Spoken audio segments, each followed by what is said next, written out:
사랑과 은혜가 충만하신 아버지 하나님, 오늘도 3일을 보내고 주의 전에 수요 기도회로 또 구역 모임으로 이렇게 주의 전에 나왔습니다.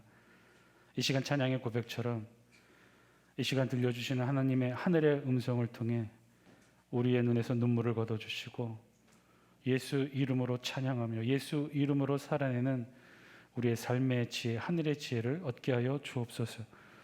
이 시간 말씀을 통해 우리를 향하신 하나님의 음성 듣게 하여 주옵시고, 구역 모임을 통해 우리 구역을 향해 말씀하신 하나님의 음성 듣고 기도하는 이 저녁 되게 하여 주옵소서. 예수님 이름으로 기도합니다. 아멘. 우리 다 함께 찬송가 368장 1절, 4절, 5절 이렇게 부르겠습니다. 368장입니다.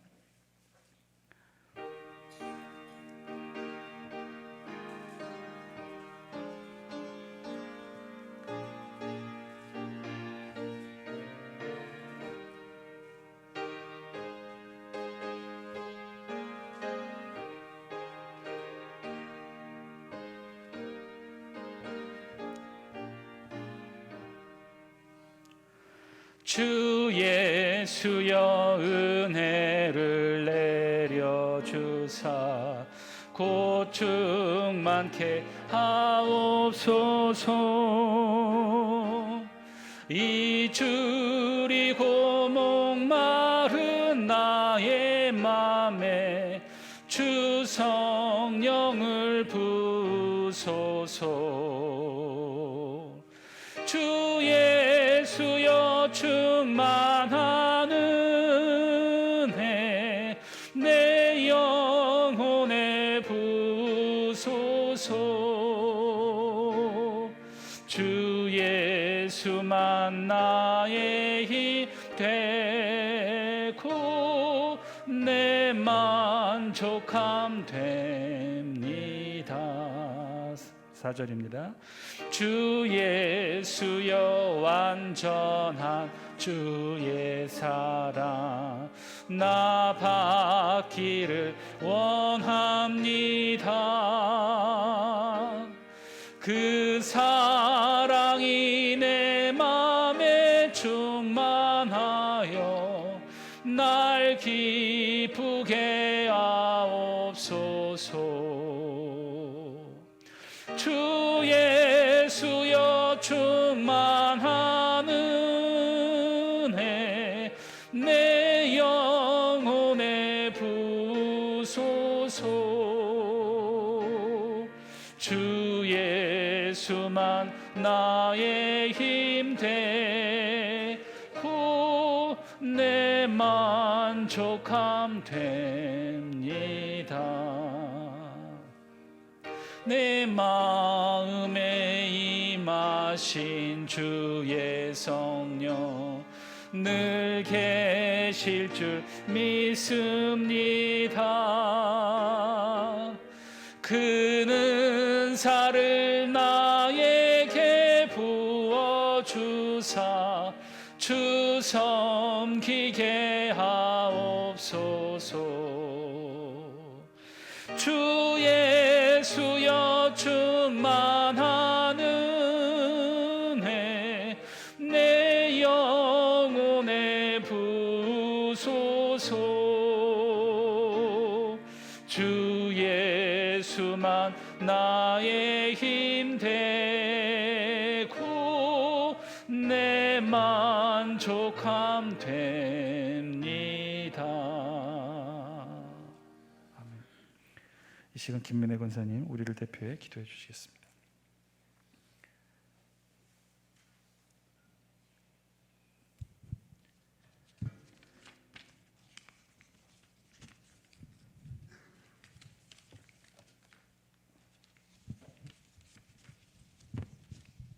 기도드리겠습니다.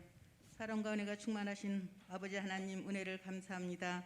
3일 동안도 주님 지켜주시고 수요 예배로 드릴 수 있도록 인도하심을 감사합니다. 연약하고 부족한 저희들을 주님께서 사랑으로 안아주시고 함께 하시니 감사를 드립니다.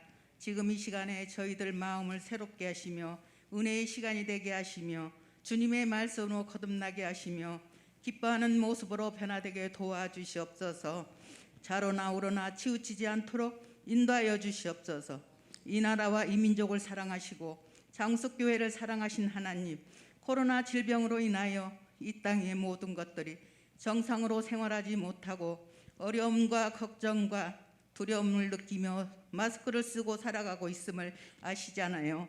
천지 만물을 창조하시고 주관하시는 하나님, 주님의 백성들이 장수교회가 주님께 간구하고 기도하는 코로나 바이러스가 빨리 전멸되게 하시고 모든 일들이 정상으로 예배의 평화로웠던 모습으로 회복될 수 있도록 도와주시옵소서. 장수교회 각 기관마다 예배가 회복되게 하시고 믿음이 회복되게 하시고 찬양이 회복되게 하시며 사랑이 회복되는 축복이 통로가 되게 하여 주시옵소서. 사랑이 많으신 하나님, 코로나 때문에 그동안 구역 예배를 가정에서 드릴 수가 없었어요. 수요 예배 시간에 구역 식구들이 함께 모여 예배를 드릴 수 있도록 저들의 마음을 주님 성전으로 인도하시고 서로가 마음을 나누며 주님의 향기를 날리며 살게 하옵소서. 이 시간 말씀 전하실 이상준 목사님, 영육간에 강건하도록 보호하여 주시며 은혜의 말씀, 능력의 말씀 잘 전할 수 있도록 주님 도와주시옵소서. 날마다 새 힘을 주시며 피곤하지 않도록 인도하여 주시옵소서. 저희들은 전하신 말씀 잘 받들어 마음 반에 새기며 순종하며 살아갈 수 있도록 붙들어 주시옵소서. 질병으로 인하여 주님 전에 나오지 못하고 병원에서 가정에서 기도하는 주님 자녀들에게 치료의 빛을 비추게 하시고 간절히 기도하는 기도가 응답되는 삶을 살아가게 하여 주시옵소서. 건강한 모습으로 주님 전에 나와 함께 예배드릴 수 있도록 인도하여 주시옵소서. 모든 말씀 예수님 이름으로 기도드렸습니다. 아멘.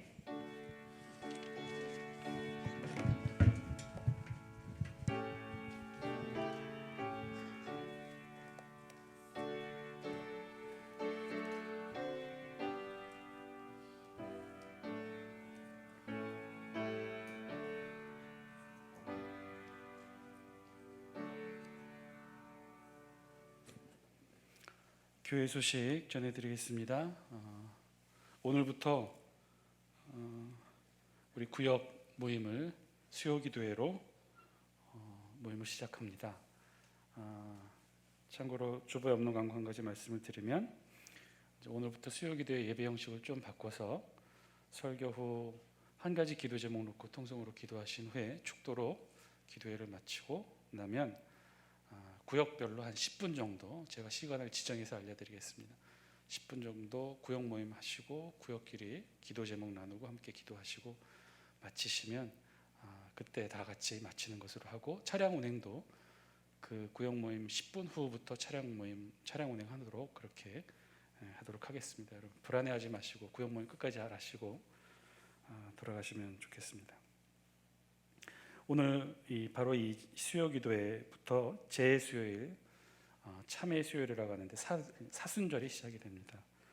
부터 경건한 마음으로 우리 기독교에 있어서 가장 중요한 신앙의 절기인 이 사순절 은혜롭게 잘 보내서 종료주일, 고난주간, 부활주일로 이어지는 복된 교회력의 축복의 은혜들을 함께 나누는 귀한 여러분 되시길 바랍니다. 종료주일 세례 입교 예식을 종료주일 3월 28일에 진행합니다.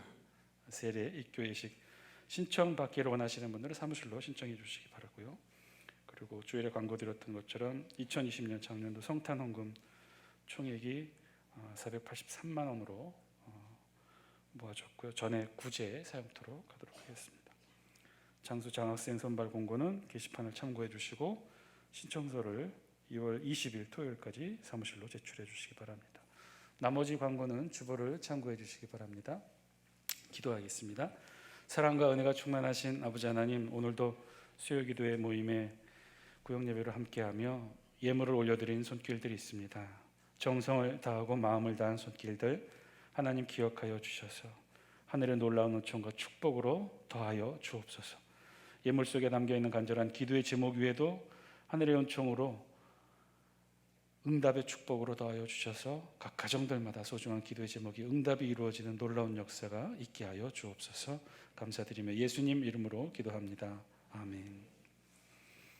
하나님 말씀 봉독합니다. 오늘 하나님께서 우리에게 주시는 말씀은 출애굽기 22장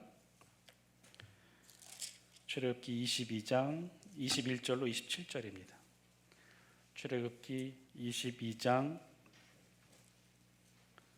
21절로 27절 말씀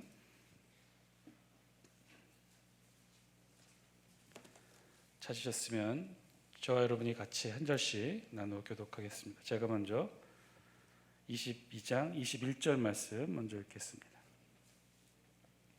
너는 이방 나그네를 압제하지 말며 그들을 학대하지 말라.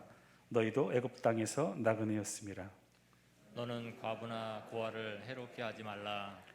내가 만일 그들을 해롭게 함으로 그들이 내게 부르짖으면 내가 반드시 그 부르짖음을 들으리라. 나의 노가 맹렬함으로 내가 칼로 너희를 죽이리니 너희의 아내는 과부가 되고 너희 자녀는 고아가 되리라. 내가 만일 너와 함께한 내 백성 중에서 가난한 자에게 돈을 구워주면 너는 그에게 채권자 같이 하지 말며 이자를 받지 말 것이며 내가 만일 이웃의 옷을 전당 잡거든 해가 지기 전에 그에게 돌려보내라. 함께 읽겠습니다. 그것이 유일한 옷이라. 그것이 그의 알몸을 가릴 옷인즉 그가 무엇을 입고 자겠느냐. 그가 내게 부르짖으면 내가 들으리니 나는 자비로운 자임이니라. 아멘. 하나님께서 이 말씀을 통해 저와 여러분들에게 은혜 주시기를 원합니다.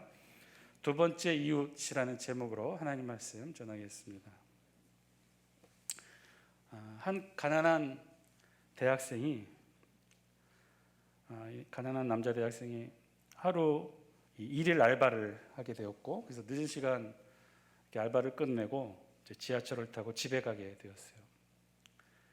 그날은 몹시 또 추운 날이었고 아침부터 저녁까지 하루 종일 알바를 해서 몹시 몸도 많이 지쳐 있어서 지하철에 타자마자 이 기둥 쪽에 좋은 자리가 나서 바로 앉아서 이내 졸음이 쏟아지기 시작했습니다. 고온하게 자고 있는데 그렇게 한참을 자고 있는데 옆 칸에서 어여쁜 여대생 2명이 하얀 상자를 들고 이쪽 칸으로 넘어와서는 칸에 있는 사람들에게 간단히 설명을 하고 모금을 하기 시작했어요. 내용인 줄 아마 불우이웃 돕기를 하기 위한 그런 모금이었던 것 같아요. 근데 이 남자 대학생은 알바를 끝내고 와서 졸립기도 하고, 그리고 얼핏 들어보니 불우이웃 돕으란 이야기 같은데 생각해 보니까 자신이 불우이웃 같아서 그냥 못 들은 채 하고 계속 잠을 자려고 하는데 주머니 속에 넣어둔 핸드폰에서 벨이 울리는 거예요. 그래서 그 핸드폰을 막 이제 찾느라고 주머니에 넣고 뒤적뒤적 했는데 앉아있는 자세고 또 깊숙이 넣어서 그런지 잘 안 꺼내지더랍니다. 그래서 한참 해서 이제 손에 잡혀서 꺼내려고 봤는데 아무래도 눈치가 이상한 거예요. 이 학생이 주머니를 계속 뒤적뒤적 거리고 있었으니까 이 모금을 하던 여학생들이, 다른 사람들은 다 무시하고 못 본 채 하고 그러는데 저기 한 남학생이 주머니를 막 뒤지는 거예요. 그러니까 모금하려나 보다 하고 예쁜 여학생 둘이서 모금 한 박스를 가지고 이 남자 앞으로 주머니에서 손을 빼기를 기다리고 있었던 거죠. 고개를 들어보니 낌새가 이상했던 거예요. 고개를 들어보니 어여쁜 여학생 둘이서 예쁘장한 눈으로 간절한 눈망으로 모금함을 디밀고 있었던 거죠. 차마 손에 잡혔던 핸드폰을 꺼낼 수 없어서 다른 쪽 주머니에 지갑을 꺼냈답니다. 지갑을 열었더니만 아뿔싸 그날 받았던 이 알바비 5만 원짜리 지폐 딱 한 장만 들어있었던 거예요. 혹시나 하고 다른 쪽 주머니를 아무리 뒤져봐도 100원짜리 한 장 나오지 않아서 어쩔 수 없이 그 5만 원짜리 그날 하루 알바를 번 이 사람도 참 가난한 사람인데 그걸 꼬깃꼬깃 잘 예쁘게 접어서 모금함에 넣었더니만 연신 어여쁜 여학생 여대생 2명이서 감사하다고 고맙다고 인사를 했고, 이 천진난만한 이들의 미소에 자신도 웃고 싶었지만 도저히 웃음이 안 나왔더랍니다. 여러분 모두 불우이웃 돕기 해보신 적 있으시죠? 예전에는 참 많이 이 이름으로 했던 기억이 나기도 해요. 저는 학교 다닐 때도 심지어 학교에서도 참 많이 불우이웃 돕기 성금을 거뒀던 것 같아요. 지금 생각해 보면 초등학교, 중학교, 고등학교 때까지 수재가 나면 산불이 나면 학교에서도 그렇게 많이 거뒀던 기억이 납니다. 불우이웃 돕기. 그런데 명칭이 불우이웃 돕기죠. 왜 불우이웃 돕기라는 이름을 사용했을까요? 불우이웃이란 이 사전적 뜻은요, 처지나 형편이 딱하고 어려운 이웃을 가리킨다고 해요. 그러니까 처지나 형편이 딱하고 어려운 이웃들을 돕는 일이 바로 불우이웃 돕기라는 것이죠. 그래서 불우하다라는 말은 그런 의미래요. 살림이나 처지가 딱하고 어렵거나 혹은 하늘이나 신이 도와주지 않아서 어렵게 힘들게 사는 상황들을 가리켜 불우하다 이렇게 얘기한다고 합니다. 자, 그러면 질문이 있어요. 근본적인 질문이죠. 우리는 왜 이 불우이웃들을 도와야 하는 것일까요? 왜 불우이웃들을 도와야 하는 것일까요? 불쌍하니까? 말뜻처럼, 그 단어의 뜻처럼 그들의 살림살이나 형편이 딱하고 안쓰러우니까? 그래서 그보다는 조금 나은 우리가 그래서 그들을 도와야 되는 것일까요? 오늘 우리 성경에서도요, 이와 똑같은 주제의 말씀을 기록하고 있어요. 과연 우리 성경에서는 이런 우리의 궁금증이 무엇이라고 답하고 있을까요? 우리 성경은 어떻게 불우한 이웃, 가난한 이웃들을 도우라고, 왜 도우라고 그 이유를 말씀하고 있는 것일까요? 오늘 우리 본문도 사실 그 주제를 다루고 있어요. 소위 말하는 약자 보호법이 오늘 읽었던 우리 본문에 해당하는 내용입니다. 하나님께서 시내산에서 이스라엘 백성들을 불러주셨어요. 출애굽했던 진짜 하나님의 목적은 홍해를 건너 바로 가나안 땅에 들어가는 것이 아니라고 했죠. 시나이반도 남쪽 산 시내산 쪽으로 하나님이 이스라엘 백성들을 인도하셔요. 그리고 시내산에서 하나님이 200만 이스라엘 백성 앞에 현현하여 나타나십니다. 구름으로 또 천둥 소리와 우리와 번개 소리 가운데 하나님이 나타나셔요. 보여주신 거죠. 그리고는 모세를 불러 하나님이 200만 이스라엘 백성과 함께 이들과 언약을 맺으시죠. 그 언약에 대한 이 계약서의 내용이 바로 율법에 대한 내용이었어요. 이게 출애굽기 19장부터 시작되는 쭉 내용의 말씀. 오늘 우리는 그 중에서 한 부분을 우리가 함께 읽게 되는데요. 그 부분은 바로 이 약자 보호법에 관련된 내용이에요. 하나님께서는 율법의 명령으로 좀 더 쉬운 우리말로 표현하면 불우이웃을 도우라고 명령하고 계신 거죠. 우리 21절 말씀 우리 같이 한번 읽어볼까요? 21절입니다. 시작. 너는 이방 나그네를 압제하지 말며 그들을 학대하지 말라. 너희도 애굽 땅에서 나그네였습니다. 먼저 우리 본문에서 말하고 있는 불우이웃이 누군지를 우리 성경이 몇 가지로 증거하고 있어요. 몇 가지로 기록을 하고 있어요. 첫 번째는요, 이방 나그네라고 지칭합니다. 이방 나그네를 압제하지 말고 학대하지 말라고 하나님이 이 시내산 율법으로 말씀하고 계신 거죠. 본문에서 말씀하시는 이 이방 나그네는 누구를 가리킬까요? 성경이 말씀하시는 이방 나그네는 어떤 종류의 불우이웃일까요? 그러니까 쉽게 우리말로 이해하면 나그네는 나그네인데 이방 나그네라는 말씀인 것이죠. 이들은 한마디로 이방 출신의 소수 민족에 해당합니다. 자기의 시족이나 부족을 떠나서 다른 부족이나 다른 나라에서 살아가는 그런 사람들을 지칭하지요. 따라서 이들은요, 그 자신들이 살아가는 지역의 주민들과 동등한 대우를 받지 못하는 게 기본이에요. 그렇겠죠. 고대 근동 어느 지역에서든지 이 다수의 본토인들, 그 안에 살아가는 이 소수의 이방인들과의 관계가 그렇게 공평하거나 형평의 타당성이 맞지는 않았어요.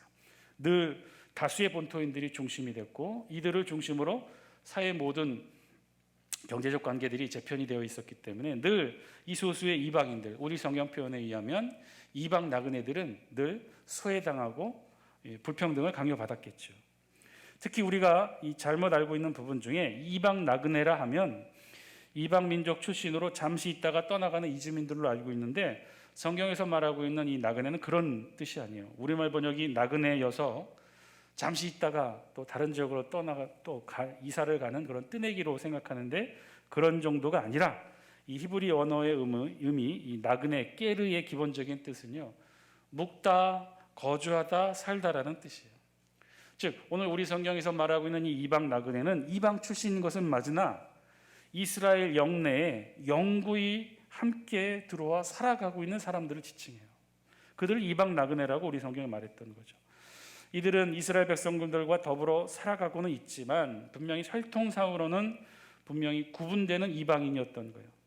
특히 이들은요, 그런 신분이었기에 이스라엘 사회 내에서 그 지위를 인정받지 못했어요. 공동체 안에서 늘 따돌림 당하는 소외받는 삶을 살아야 했던 거죠.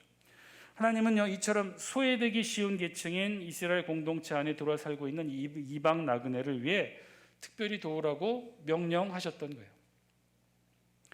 자, 우리 성경은 두 번째로 추가적으로 이 불우이웃이 누군지를 또 22절에 이렇게 설명합니다. 우리 22절 말씀 같이 한번 읽습니다. 시작. 너는 과부나 고아를 해롭게 하지 말라. 아멘. 두 번째 불우한 이웃, 우리 성경이 지칭하는 불우한 이웃은 누구예요? 과부나 고아였어요. 과부나 고아. 이방 나그네 다음으로 언급하고 있는 보호의 대상은 과부와 고아예요. 당시 고대 사회는요, 대부분이 가부장적인 남성 중심의 사회였어요. 그러니 대부분의 경제권이 이 아버지와 장성한 아들에게만 소유권이 있었던 거죠. 경제권이 있었어요. 그러니 남편이 없거나 아버지가 없는 이들은 자연적으로 경제적 권리를 잃어버리게 되었어요. 그래서 사회적으로도 소외될 수밖에 없었답니다. 따라서 이런 아무런 경제활동 수단을 가지고 없었던 과부 고아들이 가장 불쌍한 계층이었어요. 그래서 자연스럽게 이들은, 과부와 고아는요, 살기 위해서 어쩔 수 없이 몸을 팔아야 했습니다. 과부는 그래서 창기로, 특히 고아는요 아주 더 불쌍했는데 발견하는 사람이 임자라고 할 정도로 고아를 발견하는 즉시 돈을 받고 노예상에게 팔렸어요. 그런데 더 안타까운 것은 그렇게 하는 것이 범죄가 아니었어요. 오히려 미덕으로 여기는 사회 분위기였어요. 왜냐하면 그렇게 해야 노예로 팔려가야 그래야 최소한 먹고 사는 생계 문제를 노예 주인이 해결해 주니까. 그래서 가장 어렵고 힘든 계층이 바로 이 과부와 이 고아였어요. 그래서 우리 성경은 두 번째로 이 이방 나그네 다음으로 과부와 고아에 대해 우리 성경이 말씀합니다. 자, 세 번째로 돌봐야 될 대상 누구를 말씀하죠? 25절에 있어요. 우리 25절 영상을 통해 같이 한번 읽을게요. 시작. 내가 만일 너와 함께한 내 백성 중에서 가난한 자에게 돈을 구워주면 너는 그에게 채권자 같이 하지 말며 이자를 받지 말 것이며. 아멘. 세 번째 도와야 될 대상은 누구예요? 가난한 자, 그래서 돈을 빌린 자. 이들은 바로 가난한 자로, 즉 경제활동의 근간이 되는 땅이나 가축 등이 전혀 없는 자를 지칭해요.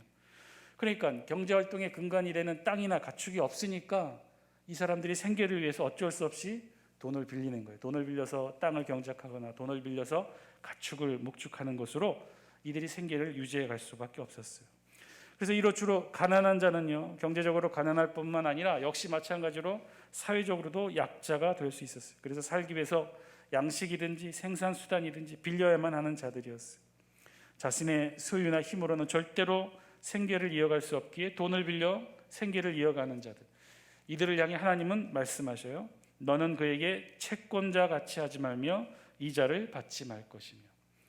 채권자는요, 우리말이 이렇게 좀 젠틀하게 번역을 하고 있으나 히브리 원어의 의미를 놓는 악덕 고리대금업자를 말해요. 원금뿐만 아니라 이자로 부를 쌓으려고 혈안이 되어 고금리의 이자를 요구하는 그런 고리대금업자처럼 굴지 말라는 거예요. 아니, 그 정도가 아니라 뭐라고 말씀하고 있어요? 우리 성경에 아예 이자를 받지 말라. 즉 가난한 자들에게 돈을 구워주되 고리대금업자처럼 이익을 얻기 위해 빌려주지는 말라는 거예요. 아예 이자를 받지 말라는 거예요. 아예 이자를 받지 말고 구워주라는 하나님의 신에서 명령인데, 이는 당시로서도 획기적인 말씀이었어요. 지금도 그렇죠. 이자를 받지 말고 가난한 자들에게 돈을 구워주라는 말씀이 과연 지금 지켜지고 있는 공동체가 과연 얼마나 있을까요? 하나님은요, 이 고대에 이런 율법으로 명령하셨던 거예요. 실제로 이스라엘 백성들은요, 이 율법을 지킵니다. 물론 이는 같은 이스라엘 내 백성들에 한해서 지켜지고 있어요. 즉 같은 이스라엘 백성 내에 돈을 빌려주고 이자를 받으면 그 사람은 율법을 어긴 사람이에요. 그래서 법적 처벌을 받아요. 같은 이스라엘 백성 내에서는 돈을 구워주되 이자는 받지 못하게 되어 있어요. 단 외국인인 경우는 예외예요. 자, 어쨌든 이게 세 번째 가난한 사람, 어쩔 수 없이 돈을 빌려야만 했던 사람이 세 번째 대상이고, 자, 네 번째 우리 성경이 말씀하시는 불우이웃은 26절에 있어요.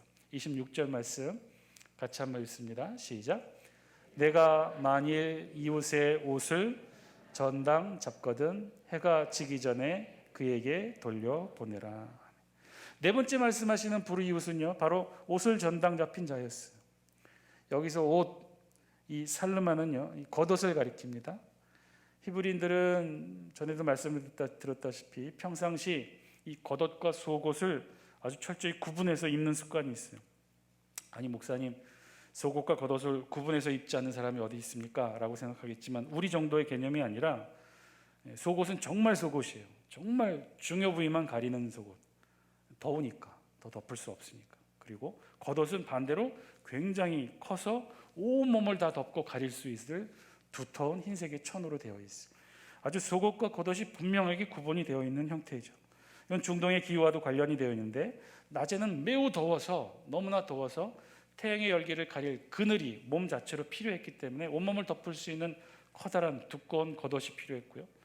반면에 밤에는 기온이 급격히 떨어져서 이 겉옷으로 이불을 대신했다는 거예요. 자, 이렇게 겉옷이 많은 옷가물들이 온몸을 감싸는 형태가 되었기 때문에 겉옷의 가격도 굉장히 비쌌고 오늘날 우리의 이불 값을 포함하는 그런 가격이 되었던 것이죠. 그래서 특별히 부자가 아닌 이상 대부분의 사람들, 가난하지 않은 대부분의 사람들도 저녁에 잘 때는 이 겉옷을 덮으면 따로 이불을 덮지 않아도 될 만큼 이 겉옷이 취침 시 이불 역할을 함께 했던 거예요. 그러니 값도 비싸고 중요한 의복 중에 하나가 겉옷이었는데, 그런데 너무나 가난해서 그만 음식을 사 먹기 위해 이 겉옷을 전당 맡기고 돈을 빌리는 일들이 있었다는 거죠. 그런데 그런 경우 어떻게 하라고 말씀하시는 거예요? 하나님이 율법으로 뭐라고 말씀하셔요? 해가 지기 전에 그가 전당 맡은 겉옷을 돌려보내라고 명령하시는 거예요. 해가 지면 어떻게 돼요? 겉옷이 없는 사람들은 밤을 어떻게 보내야 돼요? 낮에는 막 35도, 40도에 육박하는 열기가 있지만 이 해가 지고 나면요, 이 광야의 찬 습기와 찬바람이 일어나서 영하로도 떨어지는 날씨가 바로 광야의 날씨거든요. 이스라엘 중동의 날씨인 거예요. 그러니 그때 낮에는 알몸으로 그늘에서 버틸 수 있었겠지만 한밤 영하로 떨어지는 날씨에 정말 중요 부위만 가리고 있는 속옷만 입고 어떻게 겉옷이 없이 하룻밤을 보낼 수 있었겠어요? 추운 밤이 오기 때문에 겉옷이 없으면 밤할 수 없기 때문에 하나님은 27절 말씀을 통해 이렇게 설명하셔. 우리 27절 말씀 같이 한번 읽습니다. 시작. 그것이 유일한 옷이라. 그것이 그의 알몸을 가릴 옷인즉 그가 무엇을 입고 자겠느냐? 그가 내게 부르짖으면 내가 들으리니 나는 자비로운 자임이니라. 아멘. 그 겉옷이 그에게는 유일한 옷이다. 그러니 그가 무엇을 입고 자겠느냐? 자, 이렇게 해서 우리 성경은요, 네 종류의 도와야 할 불우이웃들에 대해서 설명해요. 네 종류가 뭐였죠? 첫 번째는 이방 나그네였어요. 그리고 과부나 고아, 그리고 가난한 자에게 돈을 꾸어주는 것, 이 돈을 빌린 자, 그리고 세 번째는 옷을 전당 맡긴 자. 그런데 이 오늘 말씀을 보면요, 여러분 좀 이상한 것을 보지 못하셨어요? 우리 성경 표현에 의하면 이방 나그네를 압제하지 말라, 과부나 고아를 해롭게 하지 말라, 가난한 자에게 돈을 꾸어주면 이자를 받지 말라, 옷을 전당 잡힌 자에게 해가 지기 전에 겉옷을 그에게 돌려보내라. 즉 해가 지기 전까지 전당 잡힌 겉옷을 가지고 있지 말아라, 이런 의미죠.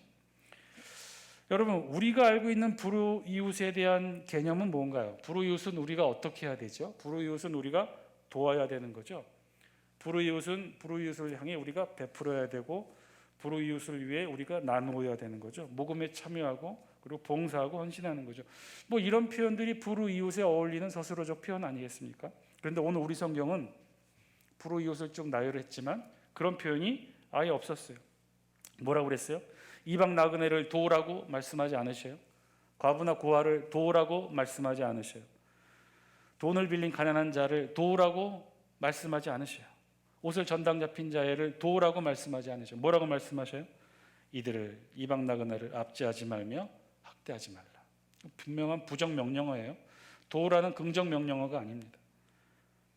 과부나 고아를 어떻게 하라고요? 해롭게 하지 말라. 이것도 마찬가지예요. 부정 명령어예요. 돈을 빌린 가난한 자에게 이자를 받지 말라. 이것도 부정 명령어죠. 해가 지기 전에 이 옷을 전당 잡힌 자에게도 마찬가지예요. 해가 지기 전에 돌려줘라. 즉 해가 지기 전까지 전당 잡힌 겉옷을 가지고 있지 말아라는 뜻이죠.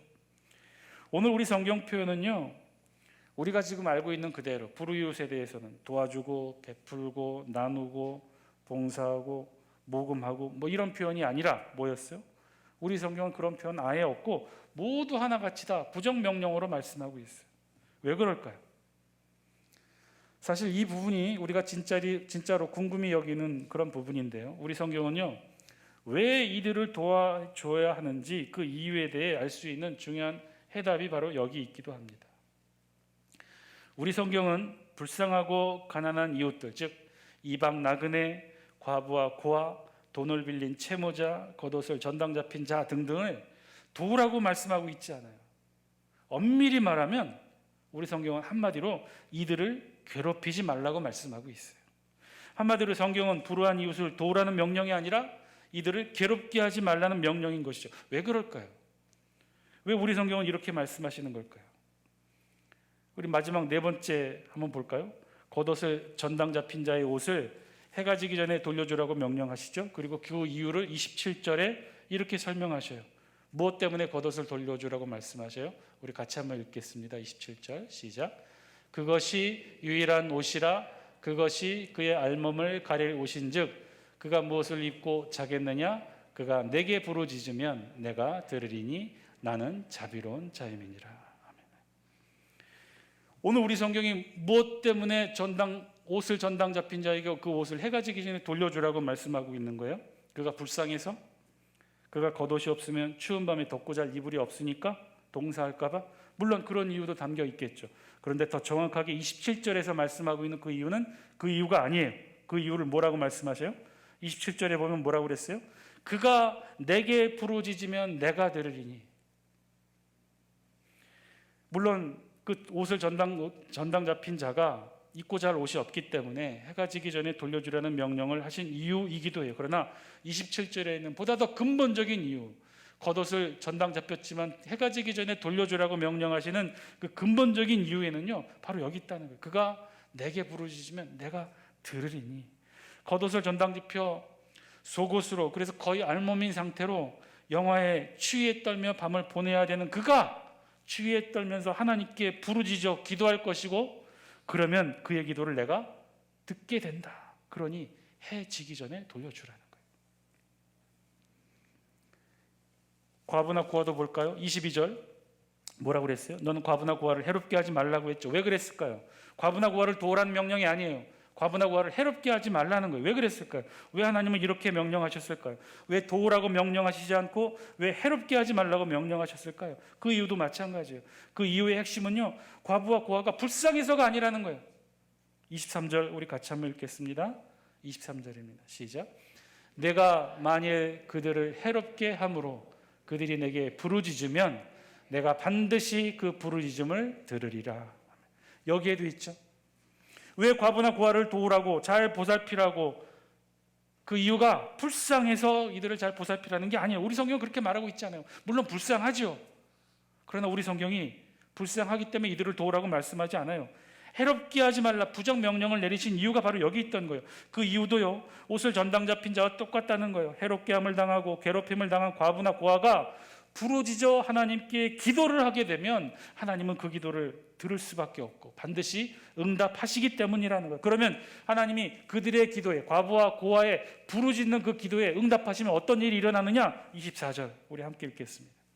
시작.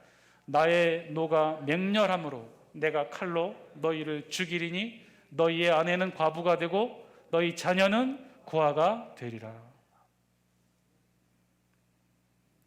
이제 다시 읽어보면 이 말씀이 너무 무서운 말씀으로 들리지 않습니까? 하나님은 그래서 과부나 고아를 불쌍하니까 도우라고 명령하신 것이 아니에요. 전혀 그렇지 않은 명령이 아니에요. 이들을 괴롭게 하지 말라는 거예요. 이들을 해롭게 하지 말라는 거예요. 왜냐? 이들이 부르짖어 기도하면 하나님이 듣고 응답하실 수밖에 없기 때문에 그렇다는 거예요. 하나님이 응답하시면 어떻게 되느냐? 하나님의 맹렬한 분노의 심판이, 하나님의 정의와 공의의 심판이 이 땅 가운데 이루어지게 되면 혹여나 우리의 아내가 과부가 되고 우리의 자녀가 고아가 될 수 있기도 하기 때문에 그렇다는 거예요. 이방 나그네에 대한 말씀도 같아요. 이방 나그네를 돕고 잘 섬기고 잘 정착할 수 있도록 도움을 주라고 절대로 우리 성경은 그렇게 명령하고 있지 않아요. 뭐라고 그래요? 21절 우리 다시 한번 읽어볼까요? 함께 읽습니다. 시작. 너는 이방 나그네를 압제하지 말며 그들을 학대하지 말라. 너희도 애굽 땅에서 나그네였습니다. 짧지만 너무나 분명하고 핵심적으로 말씀해 주고 있지 않아요? 이제 21절 말씀이 여러분 두렵게 들리지 않습니까? 왜 하나님은 나그네, 이방 나그네를 도우라고 명령하시지 않고 그들을 압제하지 말고 학대하지 말라라고 부정명령으로 명령하셨을까요?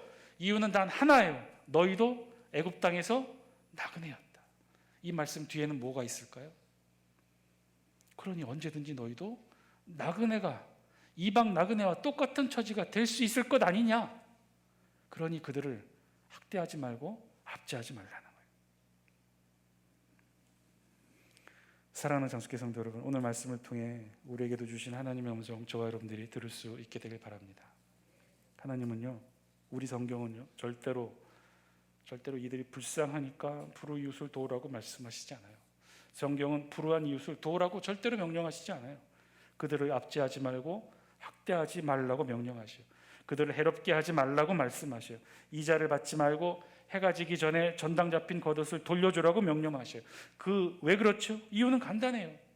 너희도 애굽 땅에서 나그네였으니까 언제든지 학대받고 압제받는 나그네가 될 수도 있으니까, 그리고 그들이 부르짖어 기도하면 내가 듣고 응답해야 하니까, 나의 이 맹렬한 분노가 정의와 공의의 심판으로 너희를 심판할 수 있게 되니까. 그러니까 이방 나그네, 과부와 고아, 채무자들이, 가난한 아이들이 압제받고 학대받고 괴롭힘을 받는 사회 그 자체를 만들지 말라는 거죠. 그러면 그들이 부르짖어 기도할 것이고, 그러면 하나님이 듣고 이 땅에 하나님의 정의와 공의의 심판, 맹렬한 분노의 심판을 내릴 수밖에 없게 되니까 하나님이 말씀하시는 거예요. 절대로 그들이 불쌍하다고 안타까우니까 도우라고 말씀하지 않아요. 모금에 참여하라고 명령하시지도 않아요. 왜냐하면 진짜 이유는요, 그들이야말로 뭐라고 그랬어요? 너와 함께한 내 백성이라고 하나님이 보고 계시니까. 여러분 25절 다시 한번 볼까요? 25절에 우리 다시 한 번만 읽겠습니다. 시작. 내가 만일 너와 함께한 내 백성 중에서 가난한 자에게 돈을 구워주면 너는 그에게 채권자 같이 하지 말며 이자를 받지 말 것이며. 하나님이요, 이 땅에 다시 한 번만 27절 계속 보여주실래요? 25절 말씀이요. 하나님이 우리는 불우한 이웃이라고 보고 있지만 이방의 나그네요, 과부와 고아요, 또 돈을 빌린 자, 옷을 전당 맡긴 자, 정말 가난한 자들이라고 보고 있지만 하나님 눈에는 그들을 그렇게 보고 있지 않아요. 뭐라고 해요? 내가 만일 너와 함께한 내 백성 중에서. 그들을 하나님이 뭐라고 말씀하시는 거예요? 너와 함께한 내 백성이라는 거예요. 하나님이 우리에게 맡겨주신 하나님의 소중한 백성들이라는 거죠. 그런데 그들이 압제받고 학대받고 괴롭힘을 당하고 고통을 받는다면 하나님이 심판하시겠다는 거예요. 하나님의 정의와 공의의 심판으로 우리와 함께 살아가는 하나님의 백성들을 구원해 내시겠다는 거예요. 그러면 하나님의 정의와 공의의 심판의 대상이 우리가 될 수도 있다는 무서운 말씀을 하고 계신 거죠. 여러분, 이것도 착각하시면 안 돼요. 우리가 그들을 돕지 않아서가 아니에요. 우리가 그들을 불쌍히 여겨서도 아니에요. 우리 사회가, 우리 공동체가, 우리 마을이, 우리 일터가, 우리 가정이, 우리 사회가 그런 사회, 그런 문화, 그런 폭력, 그런 압제와 학대, 따돌림, 소외, 방치, 이런 것들을 그대로 내버려 두어서는 안 된다는 말씀이죠. 그런 약자에 대한 폭력을, 억울함을 방조하고 묵인하고 그런 문제들을 구체적으로 적극적으로 해결해 나서지 않으면 언젠가 그들이 하나님 앞에 부르짖을 것이고, 그들은 곧 내가 너와 함께한 나의 백성인즉 내가 그들의 부르짖음을 듣고 응답하시겠다는 거예요. 응답하면 하나님의 분노의 맹렬한 정의의 심판이 이 땅 가운데 이루어지게 된다는 거예요. 사랑하는 장수교 성도 여러분, 이웃, 우리의 이웃, 그들은요, 우리가 도와야 하고 우리가 불쌍히 여겨야 하고 우리가 베풀어야 될 대상, 어쩌면 아닐 수 있어요. 전혀 그렇지 않을 수 있어요. 성경은 말씀하셔요. 그들을 불쌍히 여기라고 말씀하고 있지 않아요.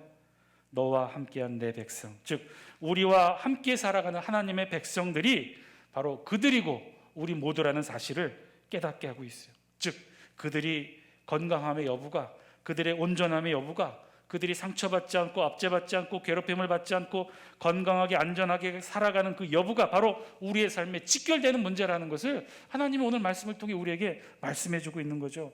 바꿔 얘기하면요, 그들이 건강해야 우리가 건강할 수 있다는 거예요. 그들이 온전해야 우리가 온전할 수 있다는 거예요. 그들이 안전해야 우리가 안전할 수 있다는 거예요. 따라서 어쩌면요, 그들을 돕는 것은요, 그들을 돕는 것이 아니라 우리 자신을 돕는 것인지도 모르겠어요. 어쩌면 불이웃은요, 우리 모두를 포함한 우리 자신일지도 모르겠어요. 그들을 돕는 것이 아니라 어쩌면 우리 자신을 도와야 하는 것인지도 몰라요. 그러니 어떻게 불쌍하다고 여유 있다고 그들을 돕는 마음으로 도울 수 있겠습니까? 아니요. 그들이 있는 것 자체가 우리를 도와야 될 우리의 질병이고 우리의 아픔이라는 거예요. 하나님은 지금 그 사실을 말씀하고 계신 거예요. 우리 교회 공동체 안에서도 마찬가지겠죠. 우리 교회 공동체 성도 모두가 다 우리의 이웃인 거예요. 하나님이, 오늘 성경 표현에 의하면 하나님이 우리에게 보내신 하나님의 백성들인 거죠. 이들이 건강해야 내가 건강한 것이고 이들이 행복해야 내가 행복한 거예요. 오늘 우리가 정말 오랜만에 구역으로 함께 모였는데, 바꿔 표현하면 우리 구역 식구가 건강해야 내가 건강한 거예요. 우리 구역 식구가 안전해야 내가 안전한 거예요. 우리 구역 식구들이 행복해야 내가 행복한 것이죠. 오늘 그런 의미에서 설교 후 구역 모임을 짧게라도 하면서 우리 모임을 가지려고 해요. 그동안 어떻게 지내셨는지 여러분 꼭 안부를 한번 물어주세요. 그리고 기도 제목이 무엇인지, 요즘 무엇이 제일 힘들고 걱정이 되고 어떤 게 지금 우리 집사님, 권사님 마음을 아프게 하는지 물어봐 주세요. 그리고 함께 기도해 주세요.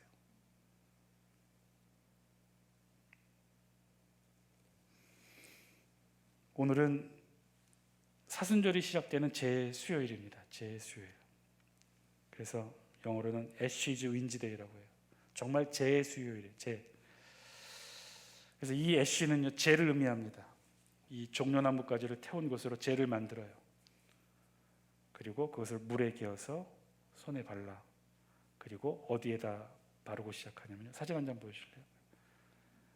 이마에 이 제를 바르는 것으로 사순절을 시작합니다. 그날이 바로 오늘이에요. 수요일, 제수요일. 이것의 의미는 어떤 것이냐면, 제는요, 이스라엘 백성들에게 있어서 죄를 상징하는 거예요. 통곡하고 자복할 일이 있으면요, 이스라엘 백성들이 이 종려나무 가지를 태운, 나무 잎을 태운 그 제를 하늘로 휘둘려서 온몸에 뒤집어 씁니다. 그리고 가슴을 치며 통곡하며 회개하는 것이 그들이 상징하는 가장 참회하는 모습이에요. 그러니까 죄인임을 상징하는 거예요. 이 제로 십자가를 머리에 긋는 것은요, 이마에 긋는 것은 내가 죄인임을 상징하고 드러내는 거예요. 사순절 첫날에 제를 바르는 의식은요, 이 주일을 뺀 40일을 나는 죄인입니다 라고 고백하며 보내는 거예요. 그렇게 해서 보내야 종려주일에 우리 주님이 우리에게 예루살렘에 입성하시고 고난주간을 통해 우리 죄를 위해 대속해 주시고, 그리고 부활주일에 부활하고, 우리도 예수 그리스도의 대속의 죄로 속죄함을 얻고 예수님과 함께 부활의 기쁨을 누리는 참된 그 절기의 시작, 바로 이 사순절 애쉬주인지데이, 이 제수요일로부터 시작하는 거예요. 한마디로 사순절은요, 죄임을 고백하는 거예요. 내가 죄인임을 고백하는 거예요. 이 시간 우리 함께 기도하기를 원합니다. 우리도 죄인임을 함께 고백할 수 있는 저와 여러분들의 2021년 사순절 이 제수요일 첫날이 되길 바랍니다. 우리도 죄인임을 고백하는 거죠. 우리의 이웃을 돌보지 못했습니다. 우리 구역을 돌보지 못했습니다. 그들의 삶이 우리와 직결되어 있음을 깨닫지 못했습니다. 우리의 이웃이 건강해야 내가 건강할 수 있다는 사실, 우리 구역이 건강해야 내가 건강할 수 있음을 내가 깨닫지 못했습니다. 하나님, 우리의 무지와 이 연약함을 용서하여 주옵소서. 우리의 이 무지와 연약함을 용서하여 주옵소서. 혹시 나만 건강하고 나만 잘 되고 나만 행복하면 된다고 생각하진 않았습니까? 오늘 말씀을 통해 돌아보시길 바랍니다. 우리 이웃이, 특별히 우리의 불우한 이웃들이 건강해야 내가 건강합니다. 그들이 행복해야 내가 행복할 수 있습니다. 만약에 그들이 불행하고 그들이 아프고 그들이 괴롭고 압제당하고 고통받아서 하나님께 부르짖어 기도하면 하나님이 응답해 주신다고 그랬어요. 이 땅 가운데 그들을 불이케 하고 압제하고 고통받게 하는 이 사회, 이 제도, 이 사회 공동체 모든 것을 하나님의 분노의 영이 심판하시면서 하나님이 그렇게 심판하신다고 했어요. 우리가 깨달아야 됩니다. 그들이 건강해야 되고 우리 이웃이 행복해야 되고 그들이 건강하고 행복하게 살아야 우리도 행복할 수 있다는 사실, 오늘 이 시간 함께 깨닫게 되길 소망합니다. 오늘 구역 식구들과 함께 인사 나누면서 한번 돌아보시고 우리 주변과 이웃들 한번 돌아보시고 이들을 돌아보지 못했던 우리들 사순절 첫날 우리의 죄를 고백하시면서 함께 이 시간 통성으로 기도합니다. 기도하시겠습니다. 사랑과 은혜가 충만하신 아버지 하나님, 오늘 말씀을 통해 우리의 모습들을 돌아보겠다. 이웃을 돌아보지 못했습니다. 그들이 아파했는지 어떤 문제로 고민하고 있는지 무엇으로 힘들어하고 있는지 돌아보지 못했습니다. 코로나19로 그랬죠. 소통하지 못하게 되었죠.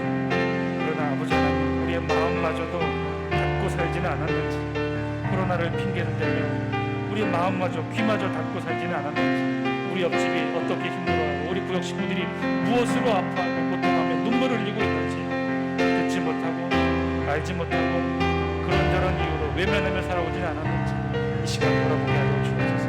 그들의 아픔이 나의 아픔입니다. 그들의 힘듦이 나의 힘듦입니다. 그들의 고통이 나의 고통입니다. 오늘 깨닫게 하여 주시고 이웃 구역 모임을 통해 알게 하여 주옵소서. 깨닫게 하여 주옵소서. 얼마나 힘들었는지, 얼마나 아팠는지, 얼마나 외로웠는지 함께 마음을 다하여 함께 기도할 수 있는 우리들의 모습들이 되게 하여 주옵소서. 끝까지 함께 하여 주옵소서. 사랑의 하나님, 오늘 말씀을 통해 하나님의 음성을 듣습니다. 우리의 이웃이 건강해야 우리가 건강할 수 있습니다. 우리 구역 식구들이 행복해야 내가 행복할 수 있습니다. 우리 장수교회 모든 성도들이, 여전도의 회원들이 건강하고 행복하고 안전하고 온전해야 우리들이 행복하고 안전하고 온전할 수 있음을 오늘 말씀을 통해 깨닫습니다. 아버지 하나님, 영원히 변치 않는 우리의 이웃들, 그들과 함께 공감하고 느끼고 깨닫고 함께 기도하며 나아가는 우리의 복된 삶이 되게 하여 주옵소서. 이제는 우리 주 예수 그리스도의 은혜와 하나님 아버지의 무한하신 사랑하심과 성령님의 감화감동 교통하심의 은혜가 우리 이웃들을 나의 삶과 나의 행복과 나의 건강함으로 여기며 그들과 함께 공동체의 삶을 살아가기를 소망하며 이 자리에 머리 숙인 사랑하는 장수교회 모든 성도들과 모든 구역원들 앞날 위에 이제와 영원토록 함께 계시기를 간절히 축원하옵나이다. 아멘.